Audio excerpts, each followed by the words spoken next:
était une jeune fille qui résidait à Dakar, au Sénégal. Vu que sa condition de vie était difficile à Dakar, elle a voulu se chercher à l'extérieur. Donc, elle a rencontré un blanc homme et une femme.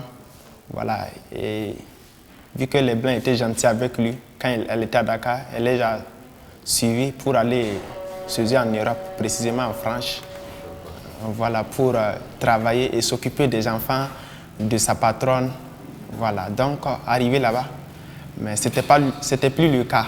Elle a été utilisée comme un objet. Au lieu de continuer à être gentil avec elle, elles ont changé de comportement. C'est comme ils ont révélé leur propre visage, leur propre identité en elle, quoi. Voilà. Et ce fut vraiment une vie désastreuse pour elle. Elle a vécu des souffrances, des maltraitances, des mépris. Voilà. Elle était dans la solitude.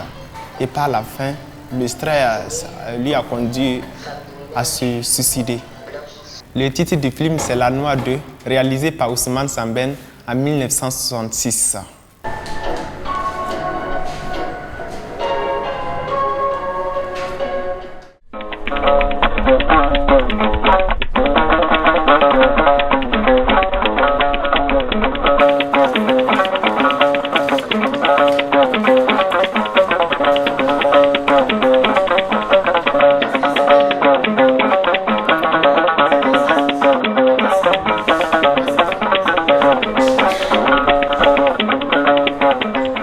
Le ciné-club, d'abord son objectif c'est de regrouper les élèves, deuxièmement de les organiser, de les responsabiliser et qu'autour d'un film, nous puissions débattre pour tirer toute la substance artistique et pédagogique que le film peut transmettre.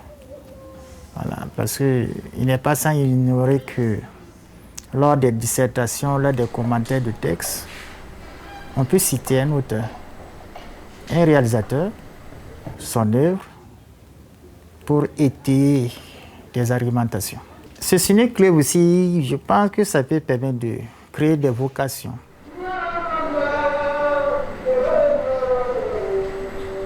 Je regardais les films, genre les films de combat, autres, mais ce n'était pas ciné-club. C'était dans les vidéoclubs, dans les marchés.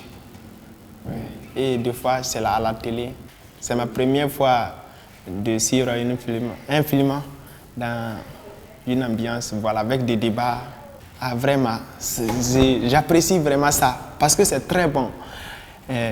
Si on regarde des films et on se pose des questions à travers ce film, au fait, ça nous amène dans un autre monde où nous-mêmes on pense de la réalité des choses, voilà, comment est-ce que le monde fonctionne, ces défis relevés, voilà, ça nous aide vraiment beaucoup. Vraiment, en suivant ce film-là, ça m'a touché mentalement, ça m'a touché vraiment, ça a transmis une tristesse profonde à moi. La leçon que j'ai retenue à travers ce film est que même si la situation est difficile comme en commun, c'est mieux de se battre que de dire que tu vas aller chercher à l'extérieur. À l'extérieur, c'est bien, tu peux obtenir ce que tu veux, mais ce n'est pas assuré. Mais si c'était sous elle, elle n'allait pas suivre ces conditions de vie difficiles. Voilà, donc c'est mieux de se battre sur lui, construire un meilleur avenir, que de se déplacer au hasard. Je n'ai pas suivi le film en tant que tel, mais j'ai suivi le résumé. Et je n'avais pas l'habitude de suivre des projections suivies de débats. Nous étions là juste pour suivre les projections et nous-mêmes nous allons créer nos débats. À la sortie, on ne faisait pas des débats en salle. Je pense que l'initiative de mettre en place les ciné-clubs dans les établissements est la bienvenue parce que ces ciné-clubs permettent aux élèves qui peut-être n'ont pas accès à la télé de suivre des projections et les permettent d'éveiller leur conscience, les permet aussi de rêver meilleur. Nous ne serons pas éternellement élèves. Nous allons grandir, nous allons occuper des postes. Et chaque poste aujourd'hui, nous remarquons que nous sommes habilités, ou bien on peut dire, nous sommes amenés à faire des débats, à faire des rencontres. Et après ces rencontres, nous aurons bien sûr des débats.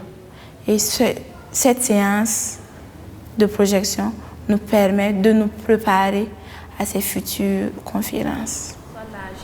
Et surtout les enfants. Parce que déjà, quand on met dans la tête des enfants qu'on n'est pas mieux ailleurs que chez soi, ça va les pousser à rester chez eux et à investir chez eux. L'appel que je vais lancer à tous les élèves, c'est que lorsque l'on vous informe qu'il y a une projection, je vous invite à venir. Parce que ces projections, vous n'allez pas perdre, vous allez toujours apprendre. Parce que ce n'est pas pour votre vie actuelle, c'est pour votre vie future. Et aussi, je vais dire merci à ces initiateurs, parce que c'est une très bonne initiative.